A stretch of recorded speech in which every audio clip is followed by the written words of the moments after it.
What if in 1998, instead of President Clinton sitting in the White House showing everyone his knob, and Friends being on TV, and Alanis Morissette singing songs about irony, instead of the film Armageddon coming out, actually a real asteroid shower flew down to the Earth, and people in Russia or somewhere like that thought it was a nuclear strike, and they said, "Oh my God, quick, fire our weapons too!"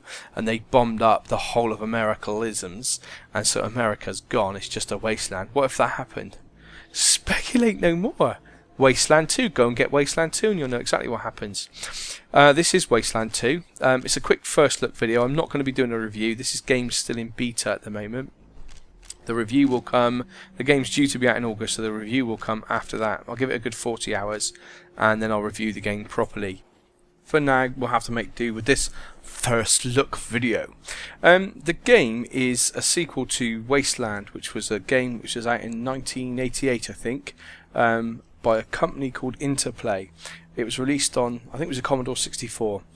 This update is on Steam right now, and it's going to be available for Mac, so OS X, Linux and Windows 8.1. So Linux, I'm assuming, means it's a Steam OS. It's going to be able to run on the Steam OS.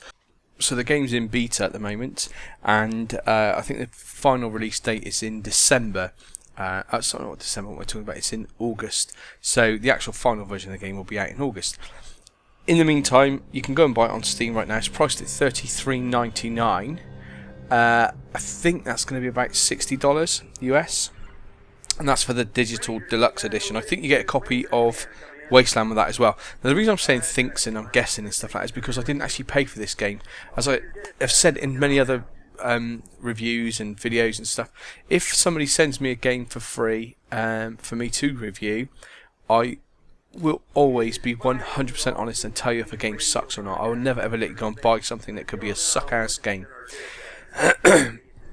This game doesn't suck, by the way, but we'll get onto that in a little bit. Like I say, it's not a review. I can't review a game that is in beta. It's not made yet. It'd be like me trying to review a cake before it's baked. So it's like me trying to review flour and calling it a cake. There you are. This cake is very dry and powdery. The guy who originally produced Wasteland, when it was Interplay, is a guy called Brian Fargo. I think I've got that name right. Sorry if it's not Brian. I bet it's Barry or something like that. And what he's done is something quite interesting. It's many years later, obviously, and he's going to got the old team of people that produced Wasteland, and he's brought them back together to produce Wasteland 2. So if you enjoyed the first game, if you're old like me and you liked the first game, you'll probably like this, maybe. Same sort of storytelling, that sort of thing.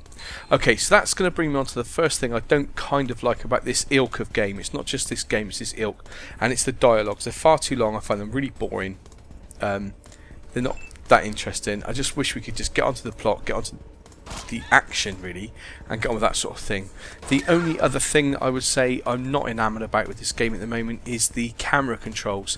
Now, I'd like to use the mouse to scroll to the edges of the screen and then sort of move around the map that way. Maybe clicking the middle mouse button still to move the camera around or something, but at the moment you're restricted to using W, A, S and D to move up, down, left, right respectively, and Q and E to rotate the camera. I find that quite cumbersome and a little bit awkward, and it does mean you have to kind of sit up to play. My setup is a little bit different. I play in the living room and I sort of lean around, and so prefer to use a gamepad for a lot of games.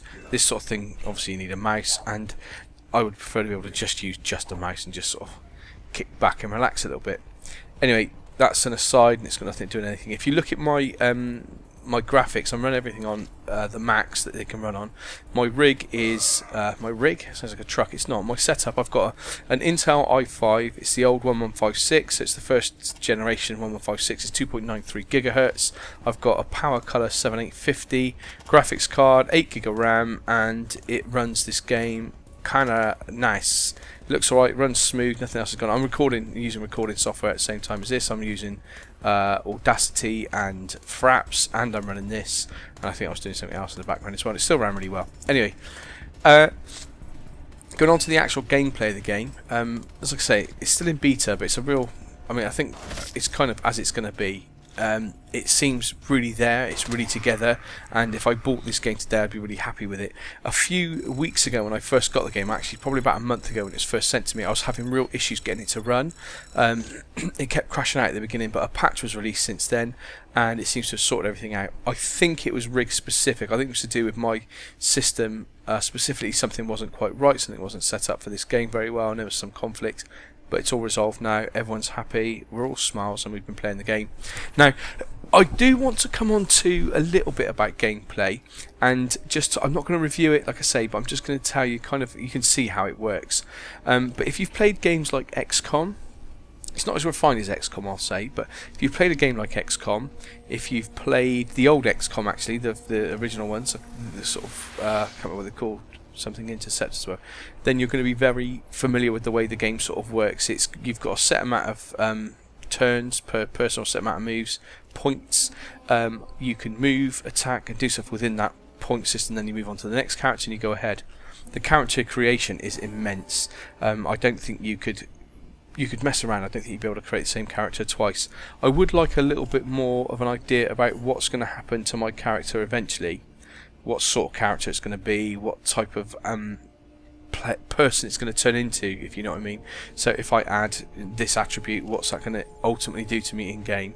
And with the ranking up system, I found that a little bit complicated too, but I didn't play the tutorial. In actual fact, thinking about it, I'm not even sure there is a tutorial, but it's not too complicated that you couldn't work it out. I just haven't been able to invest the amount of time I need to really get to grips with the game.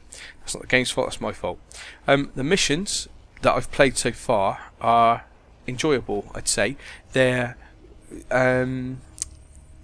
very involving, but then they're kind of also not too dissimilar. So am I saying that that's a bad thing?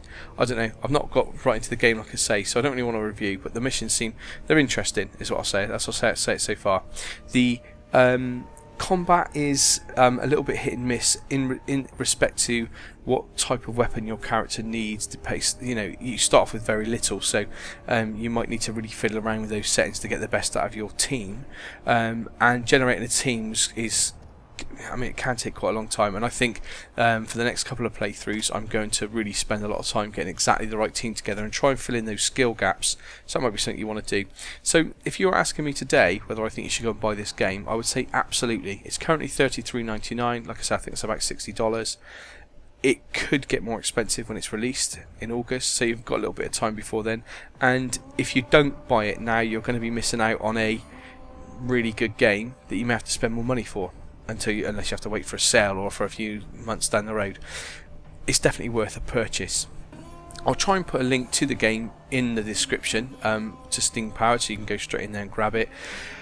In the meantime, thanks for watching this quick look. If you want me to do a series on this game, please let me know, and I will keep creating content for this game, because it's enjoyable. I like playing it, so it'd be quite good to do a series on it, but I just don't want to sort of waste time if people aren't going to watch it.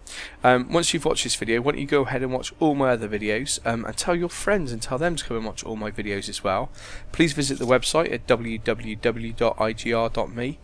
You can go and find InXile's website at www.inexile-entertainment.com, which is the guys who've developed this game, and give them a little look up, and hit like, hit subscribe, play games, have fun, enjoy life. Thanks for watching.